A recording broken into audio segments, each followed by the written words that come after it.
The dust from the Royal Rumble has settled, guys, but it is CM Punk saying goodbye.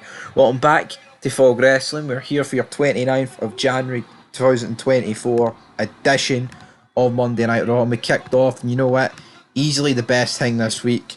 Going back to last Raw, going back to SmackDown, NXT, anything AEW did, and hell, the Royal Rumble. This promo for Punk and McIntyre, it felt real. It felt good. Punk coming out and saying he came real close, but at the end of the day, close ain't good enough unless it's a hand grenade or a horseshoe, which I really like that reference. Explains that he's torn his tricep, how he's missing out. Now, if you want to see our opinion on his injury, go check out the video last night. So yeah, it's all over for CM Punk. It's a shame. I wish he could fight at Mania, right? Main event potentially. We don't know what the future is. We don't know what's going to happen, but all I know is he's not going to appear at WrestleMania. That is for sure. Absolutely for sure. So at the end of the day, we'll have to see how that's going to go down. But we did have a new broadcast partner tonight, commentator.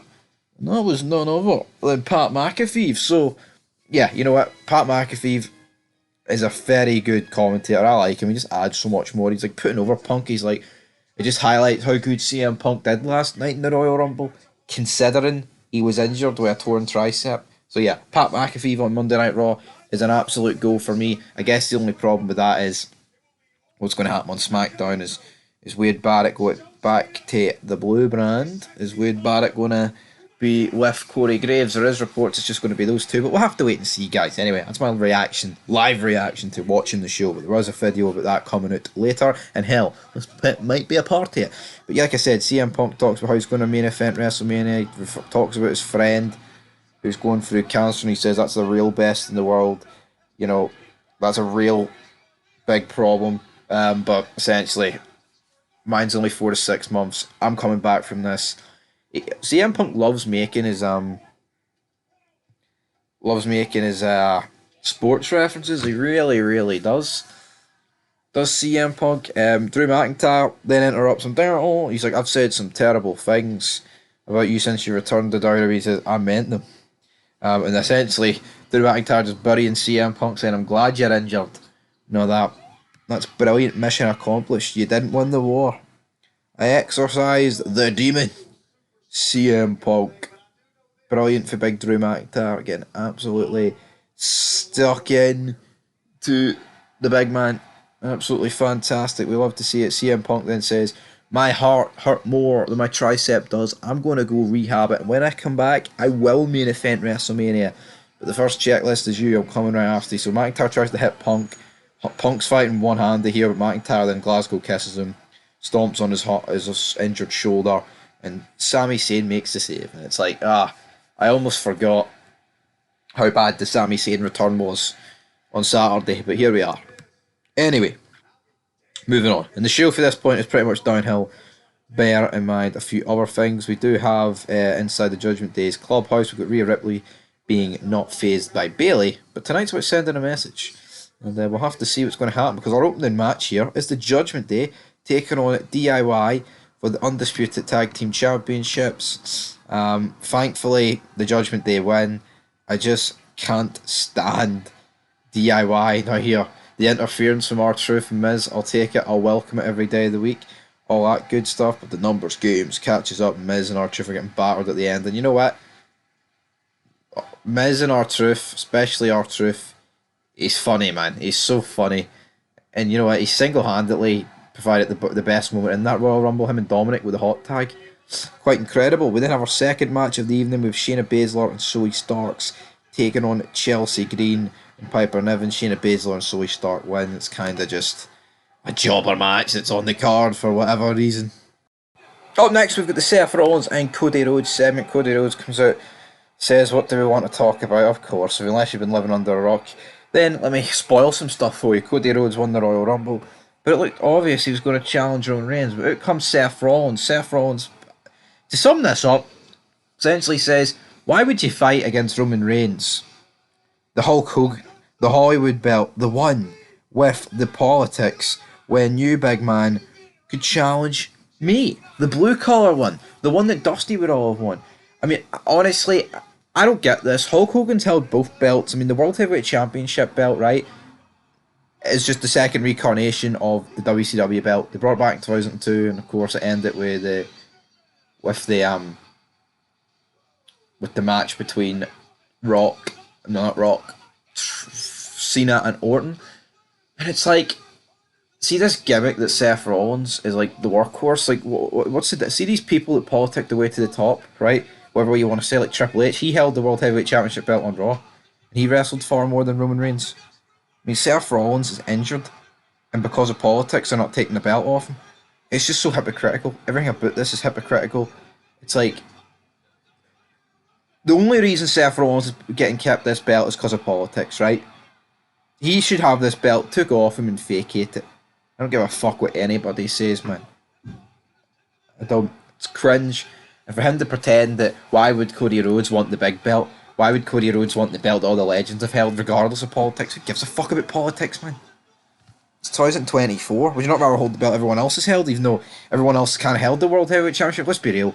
It is fucking. See, unless you've got a feud with Seth Rollins like CM Punk did, why a beef? Why would you go after him instead of Roman Reigns, the big dog?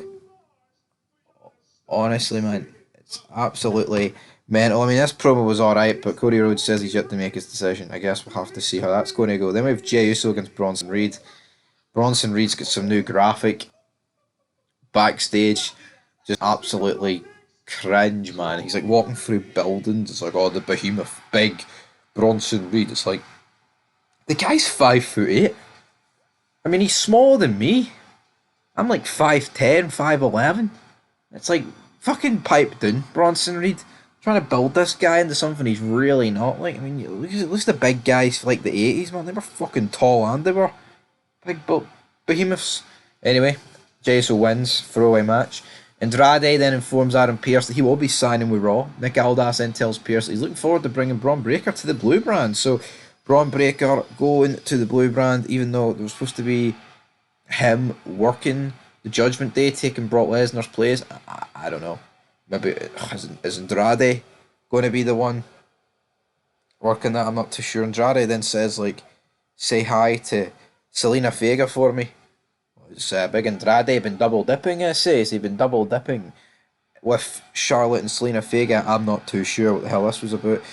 Jackie Redmond then interviews Becky Lynch. She's like, what's plan B? I let a lot of people down in surgery, including myself. The only way I stay down is by giving up. That's not true by her nature. Plan B is to train harder, think smarter, fight dirtier. Above all, she won't stop until she brings the title back to the main event that deserves it. Right, Gunther comes out, bores the tits off us. I'm glad this guy's not allowed in Perth, Australia, so that pretty much rules him setting up a match against Seth Rollins, which I'm fucking glad about. Gunther sucks. I mean, if you are going to do him against Seth Rollins, the only way it makes sense for me if you do IC, both titles on the line. You know, you get his streak against Rollins' streak. Well, that's the only thing that would make it half interesting. But then have Gunther against Kofi Kingston. Oh, would you look at that? Gunther wins. Fucking surprise of the century. Jackie Redmond then talks with Gunther. No, sorry, not Gunther. Sami Zayn, of course. And we get Drew McIntyre against Sami Zayn in the main event. That's what's scheduled for tonight. It's like, you just know Drew McIntyre's winning this. Sami Zayn, fuck. What is it? I actually like McIntyre. I think his mic works really good. But I don't understand. Like, when was the last Raw main event that was actually alright? They did Jinder Rollins, right, which was for the belt, and you know it was actually quite interesting, a bit of heat surrounding it. But I look at it now, and it's like, well, what are we doing here? Wasting our ping pong. Anyway, fifth match with the Kabuki Warriors versus Natalya and Tegan Knox. Another absolute jobber match. We have a bunch of women tag team matches on the card. Not one star between them. That's the problem when you've got a 3-hour show that you're trying just to fill up here, man. It's absolutely soul destroying. There is no two ways about it. It is absolute mince. Alright, folks, it's mince. The Kabuki Warriors win. Oh my god, brilliant. And then KC and the other KC tell Jackie Redmond that guess what? We're going to be on a tag team title rematch next week.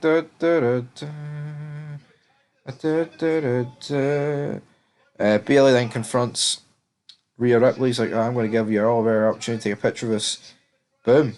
Who knows? Who knows? So yeah, we'll have to wait and see. Rhea Ripley that gets attacked by fucking Nia Jax. What they do? Um, and Nia Jax tells her, Bailey, you can pick Io. You can pick everybody else, but Rhea isn't making it to WrestleMania. Brilliant. Then Bailey's like, yeah, I'm going to make my announcement on Friday on SmackDown. Anyway, main event. Sami Zayn against McIntyre. McIntyre beats him. It's just a throwaway match. It felt so dead. It's like, after all the heat you've done, I